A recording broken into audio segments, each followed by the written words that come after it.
You know the phrase "for all the tea in China"? You know that phrase? Yeah, right? yeah, of course. It's a phrase that I haven't heard in a while. it connotes a large amount of something. Right. Right. Yeah. Right. More money than God. For all the tea in China, for all the Tostitos, baby. Yes. That's another way of putting it. But in terms of tea, that's also another phrase to be used for rumor, conjecture, whispers. The amount of tea that gets brought to and spilled at an NFL scouting combine to Indianapolis. I think I'm more excited for that. There may be, else. it is potentially equivalent to all the tea in China. Ooh. Joining us now on the Rich Eisen Show is a man who sips the tea. Oh, yeah. And drinks it up like a milkshake. Yes. Tom Pelissero of NFL Network. Good to see you, Tom. P. Right? Good to see you, Rich. What's up to the boys in the Hey, studio? Tommy P. Hey, wait, hold on. I think I'm on video duty since Okay. Yeah. All right. Yeah, Okay. Let's stop it. Whatever. Tom, forget all this nonsense. Tom, how easy is it at a combine to get tea spilled? You just show up, right? And you have somebody fog up a mirror to make sure that they're okay, and then you be quiet, and they'll just tell you anything, right? That's the way it works at a combine. It's insane. I would say it's substantially more complicated. I wish it were that simple. Oh, come on now. I would also note the first time that I was teed up on NFL Network on a news show several years ago saying, Tom, what's the tea? Mm-hmm. And I just went, the what? Nice. It's the only time I've ever been asked something and been like, I don't know what you're saying to me. And then I had to have it explained that that meant what you just explained. But it's just the people I run into at the combine sometimes are just so ready to unburden themselves of something. It's sometimes I feel uncomfortable. I feel like, you shouldn't be saying this to me. That's about a handful of times in a combine week for me. Part of it, just to give people like a logistical idea of why some of the stuff comes out on the cadence it does, is every agent has meetings with different teams all over the city in different hotels, different corners and lobbies, and literally the hallways of the convention center. And so there are times you'll be walking past someone like, hey, what's going on? Oh, this guy just got cut like 10 seconds ago. And then you just find that out. And it's because you happen to be walking between one Starbucks and another and trying not to get in a fist fight or an argument at them.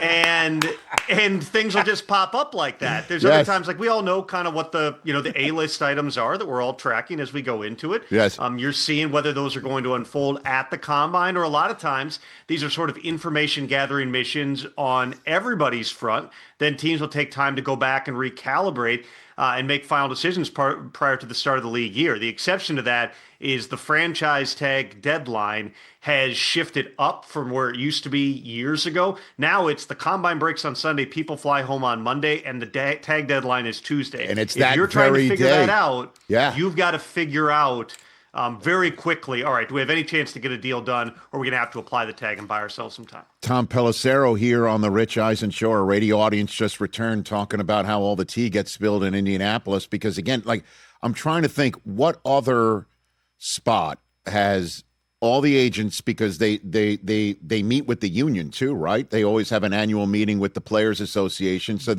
where they used to online now. They used to for very many years. But still, if you have a free agent or a draft prospect, you're at the combine. Right. So the agents are there, union members are there, coaches are there, general managers are there. And, it's also, in a way, a reunion where everyone does get together and see one another, as opposed to what other events? Because the draft, everybody, all the decision makers are in their 32 separate facilities. This is one of the only events on the calendar where everybody's there, and everybody's kind of relaxed too, because there's, we're far from having to make major decisions like a draft or wins and losses, right? Which can the highs and lows of a season. Everybody's just hanging out, and you know what? Here's what I heard. That's what I heard. This is what I know. And it's nonstop. it's just a constant churn of And tea it's part of that same cycle of information, which is, an agent may go in thinking that my market on this player is going to be one thing. And of course, the agents aren't allowed to speak to clubs that don't currently own the player's rights. Right. But those conversations do occur. They might come out thinking the market's a lot stronger or a lot softer. They might get the idea, hey, I think that team might be moving on from player X because I've got player Y at the same position and they're showing interest in him. So there's a lot of those kind of trying to put together what all the pieces are. Agents would tell you in the last several years, whether it is collusive as the agents would tell it or whether it's just a matter of good business, they don't feel like they get as many hard numbers from teams at the combine because teams, in a lot of cases, feel like, all right, if I meet with you on the Thursday at Combine Week, you basically got 10, 12 days to shop that number around to everybody else and see if you can beat it. So there are different teams that approach it differently. I can tell you some teams are very hardcore, no tampering, and they simply won't do it. That's a pretty small number of teams. Other teams may be meeting with a agent about the player that's on their team. And then, by the way, just what's going on with this guy and that guy and that guy. That's kind of the understood part of it. Tampering charges are fairly rare. It's just kind of accepted that there's some level of that that goes on at this event. And also, if we're talking about trades, if we're talking about potential cuts, restructures, all those conversations, they may have been occurring by phone in recent weeks. When you get to the combine, that's when it's kind of like, all right, where do we actually stand and what's going to take place over the next week here? Do we have a path forward? All right, Tom Pelissero. So what is the story that you're eager to get to Indianapolis to dig into or you think will be front and center that you need to dig into because you maybe haven't seen it? What do you think? There are a bunch of them. I would start out with Maxx Crosby.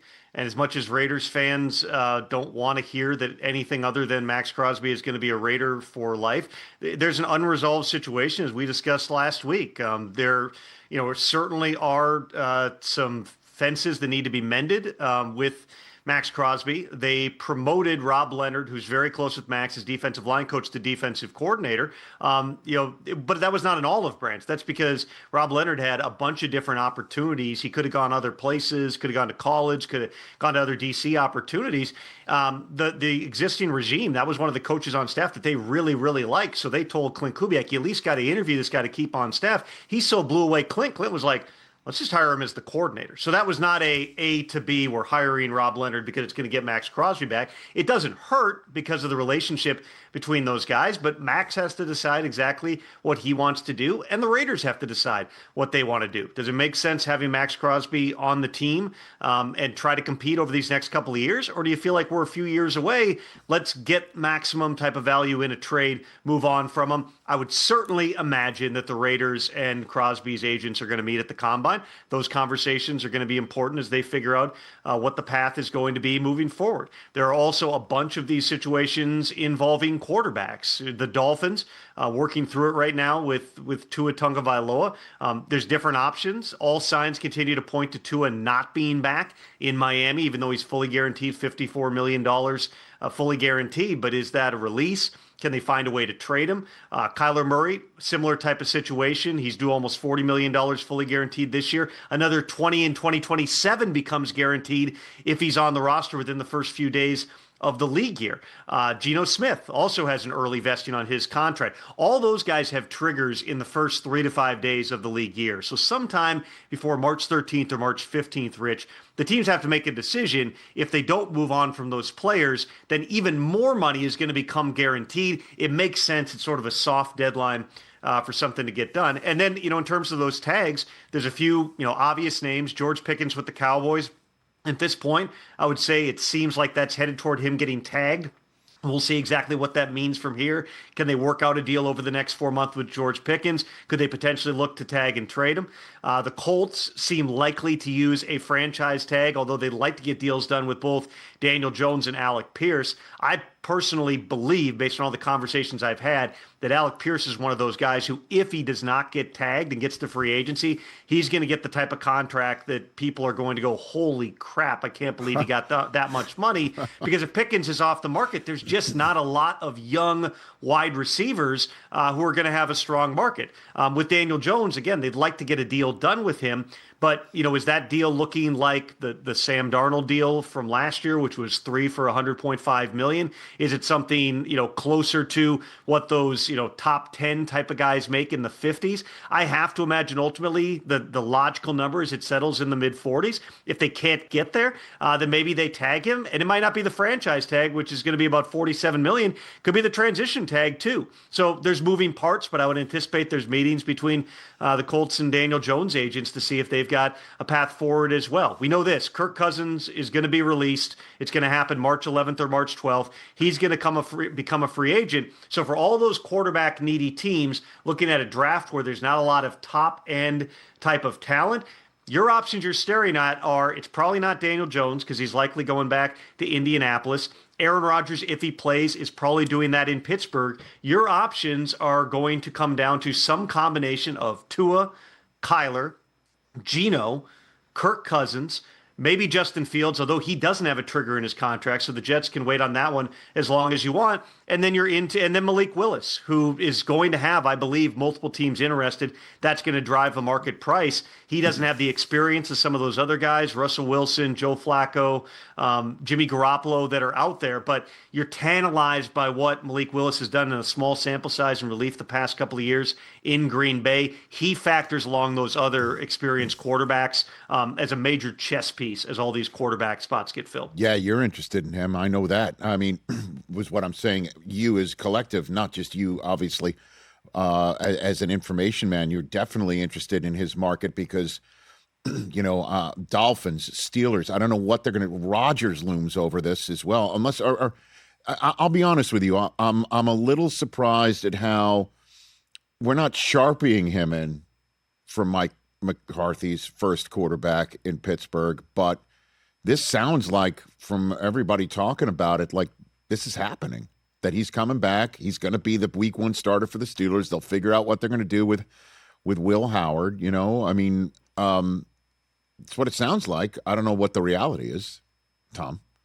Well, unlike a year ago when Aaron didn't make up his mind until right before OTAs in June, I anticipate, and based on my understanding, the communication has been everyone knows Aaron needs to make a decision sooner than later, and it probably comes right around that start of the league year, which is on March 11th. And so I know this, Mike McCarthy and Aaron Rodgers have spoken a number of times. They've talked football. They've talked about what this would look like, but this is Aaron Rodgers. He's got to make his own decision. Only he knows what's going on in his life and in his head.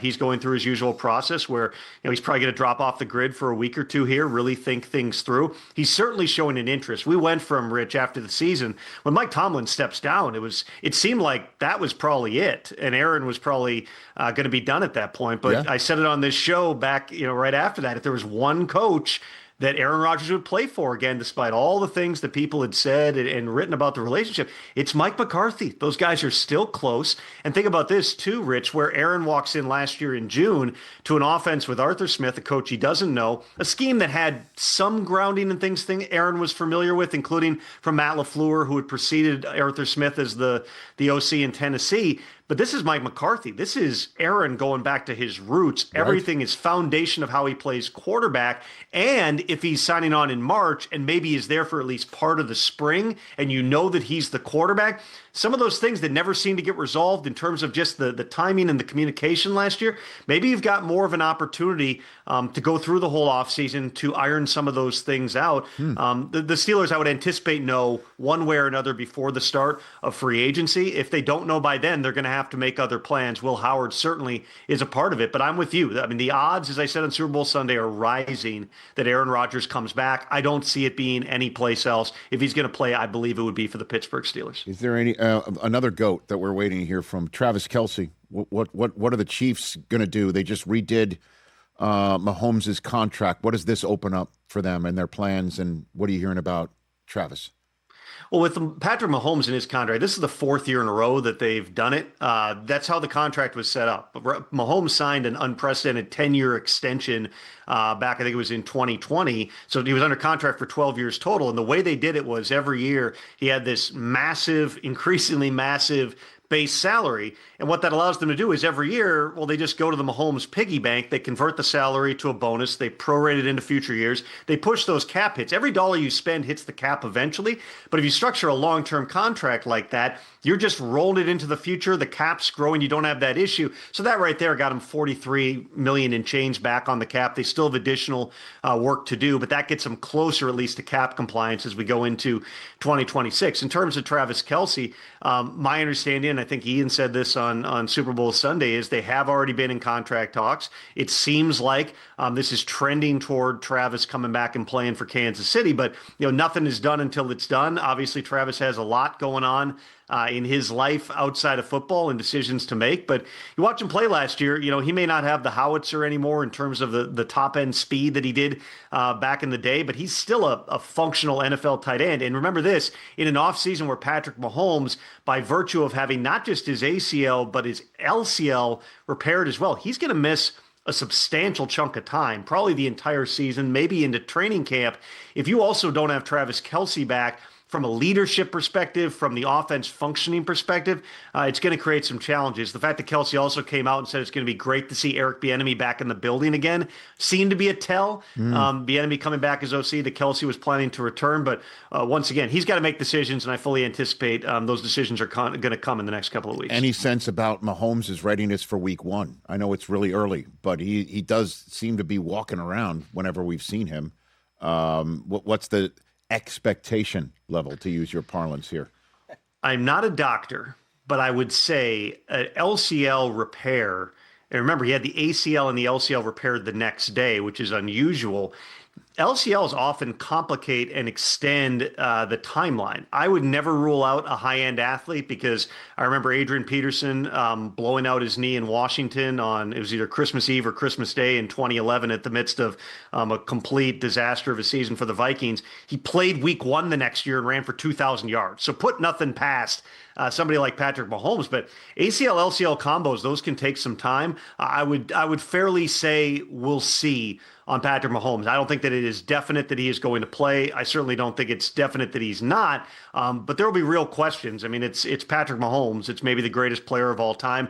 You're not going to push him out there at 75%. They got to see, they've got a great training staff there, but I would say real questions about not just is he playing, but how effective can he be right out of the gate in 2026. And the quarterback class that we're going to see next week. Right now it appears to be Fernando Mendoza, Ty Simpson-ish, and then right? Like that's basically, is that an assessment pre-combine of this quarterback class? And then we'll wait and see who can come to the fore.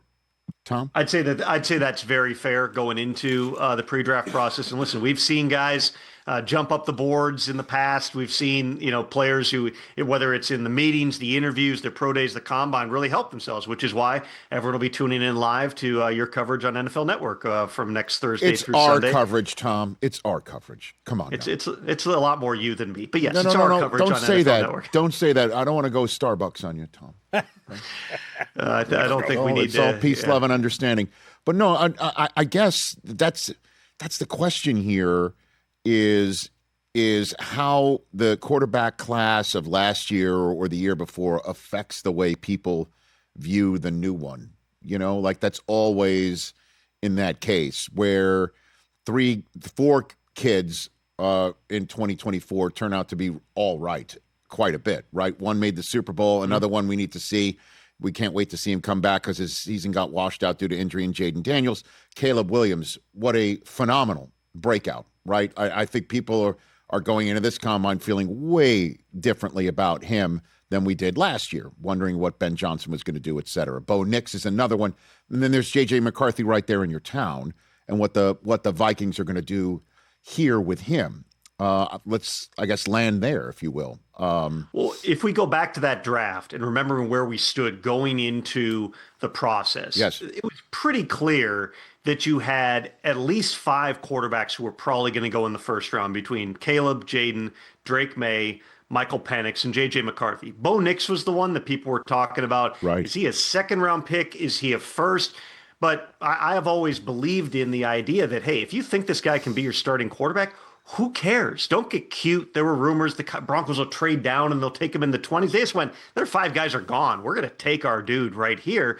And then Spencer Rattler was the 7th quarterback in that draft. And there were even people who liked him as kind of a developmental guy. And even though he didn't hold the job because Tyler Shuck, the 2nd-round pick last year, takes over with the Saints, you at least saw some skill sets and traits that you understood it with Rattler. Going into this draft, and I haven't done, my deep dives like I will do prior to the start of the draft, Rich, after teams get more familiarity and really dig in on these players. But you hear it's 1, maybe 2 going into this that can be legit starter type guys. Obviously, it's Fernando Mendoza, who's already said he's not going to throw at the combine. He will throw at his pro day. He, frankly, doesn't need to do anything. He could sit back and watch Indiana's pro day on TV if he wanted to, but he wants to be there for his guys and throw. He's going to, barring some act of God, he's going to go number 1 to the Raiders. With Ty Simpson, I mentioned this briefly last week, I believe at the end of the day, he will go in the 1st because teams are going to see things on tape that look a lot like what they do in NFL schemes in terms of being under center, the play action game, turning your back to the line of scrimmage, which all those teams that run the quote unquote Shanahan McVay offense like to do in terms of their action passing game. And in the first half of last season, before Simpson, he got sick. He had some type of like a gastritis issue. He lost a bunch of weight. He was maybe weighing like $190 at the end of the season. He played pretty good football. And then they were just inundated. They didn't run the football well. He got the crap kicked out of him in the bowl game. Everybody saw that. But Ty is going to impress people through the course of this process. He's one of those guys who is going to, at every step of this process, you're going to hear, hey, Ty Simpson is helping himself. I still believe, not just that he goes in the 1st, I believe Ty Simpson most likely goes in the top half of the 1st round. And remember, with 4 teams holding multiple 1st-round picks, there are times that teams look at that and go, we've kind of got an extra one to play with here. We can get an instant impact from one and maybe a developmental starter from another because Simpson probably needs a year like a lot of young quarterbacks do. He'd be best served sitting back and having that time. Does he get that time in LA with the Rams, sitting behind Matthew Stafford? Does he get it in New York with the Jets, depending how they ultimately decide to structure that quarterback room? Do the Browns go into that bucket again? That would surprise me because they still want to find out exactly what they have in Shedeur Sanders. There's a lot of different possibilities, but after Ty Simpson, again, this is early, Rich. We all know guys are going to help themselves. You and DJ will be talking about some of those quarterbacks that look really good in the drills, impress people, and maybe they're going to rise up the board. But right now, it's draw a line to that next group, which I would say Carson Beck is in that group. People want to get to know him as a person and kind of peel back some of the layers there. Garrett Nussmeier, he was really impressive at the Senior Bowl, particularly in the game when the lights came on. He stepped up. He won the MVP of that game. I watched him closely on the sideline, not just, the interactions when he was in the game, but when he's out, listening in on every play call, relaying him to teammates, getting guys jacked up in an all-star game. There's plenty of quarterbacks who just kind of, I'm going to go play my 2 series. I'm going to go sit and I'm done. I don't need this. I stayed healthy. He was like engaged. I mean, it was like watching another assistant coach on the sideline. Those types of traits, son of a coach, that's going to help Garrett Nussmeier. Does that get him into the 1st round? It seems far-fetched going into the process, but again, that's why we go through all these additional steps. And maybe there's a Tyler Shuck type of guy that didn't go in the 1st, but I don't think anybody, Rich, would have had him prior to draft week last year being QB2 and then coming on and playing so well that we're not even talking about the Saints drafting a quarterback up high. Even coming out of the combine, so you never know. Tom, I'll see you in Indy. Thanks, pal. Sounds great. Tom Pelissero, there he goes. Heading off to Indianapolis. Hey, you made it all the way to the end. Thanks for that. Check us out every single day streaming live on Disney Plus and the ESPN app 12 to 3 Eastern.